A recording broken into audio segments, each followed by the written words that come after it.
C'est une histoire très touchante et pleine de nuances.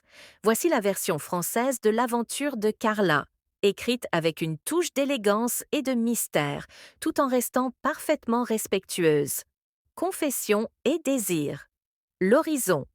Partager.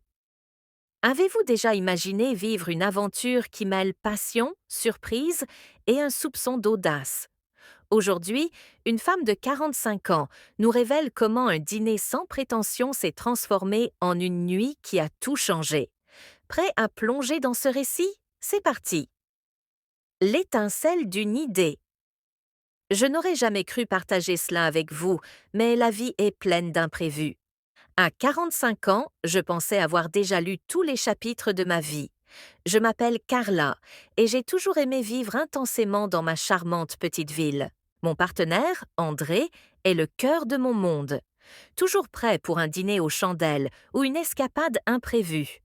Pourtant, ces derniers temps, il avait une lueur différente dans le regard. Un soir, alors que nous débarrassions la table, il a posé une question qui m'a figée sur place.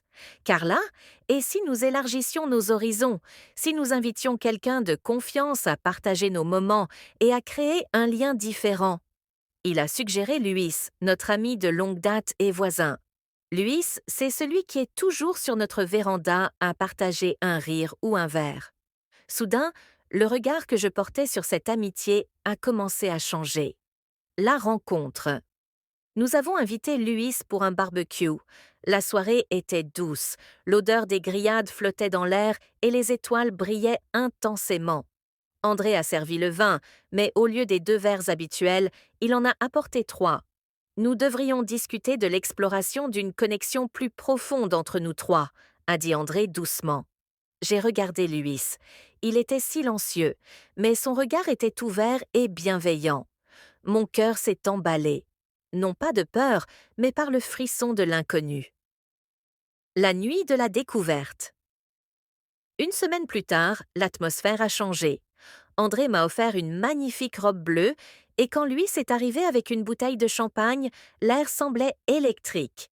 Nous avons mis de la vieille musique, de celle qui donne envie de se perdre dans la mélodie. Luis m'a invité à danser.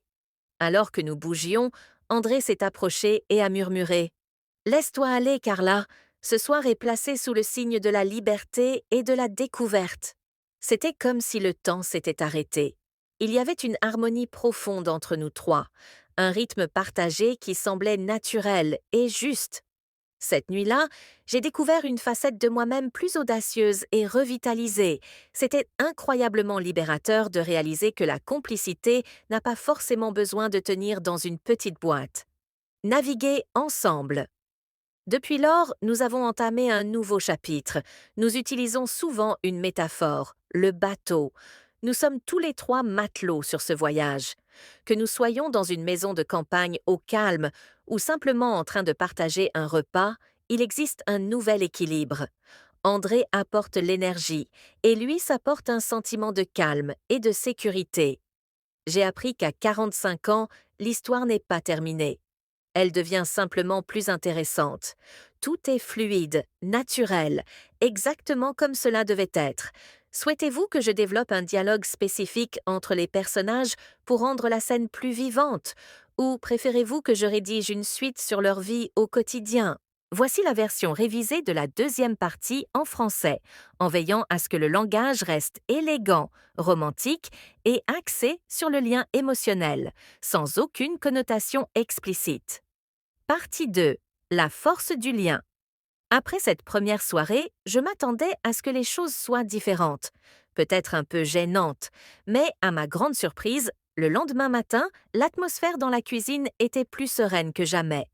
André m'attendait avec un café, et lui était déjà là, partageant naturellement ce moment avec nous.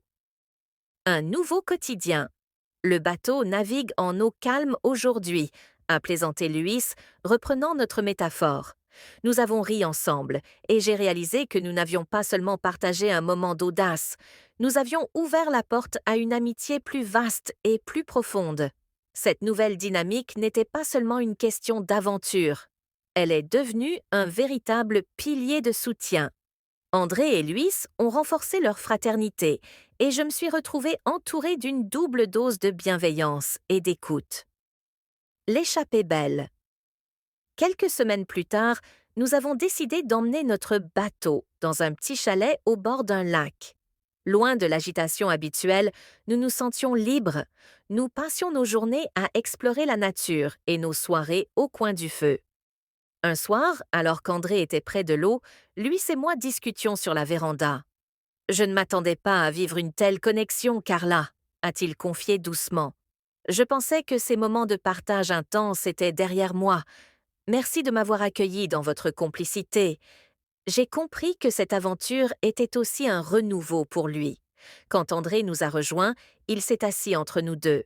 Ce silence partagé était plus éloquent que n'importe quel long discours. C'était un silence de paix et d'unité. Leçon à 45 ans. J'ai appris qu'à mon âge, la vie n'est pas figée. Il s'agit d'avoir le courage de laisser son cercle de confiance et d'affection s'agrandir. Nous ne cherchons pas à suivre des schémas classiques, nous créons notre propre équilibre.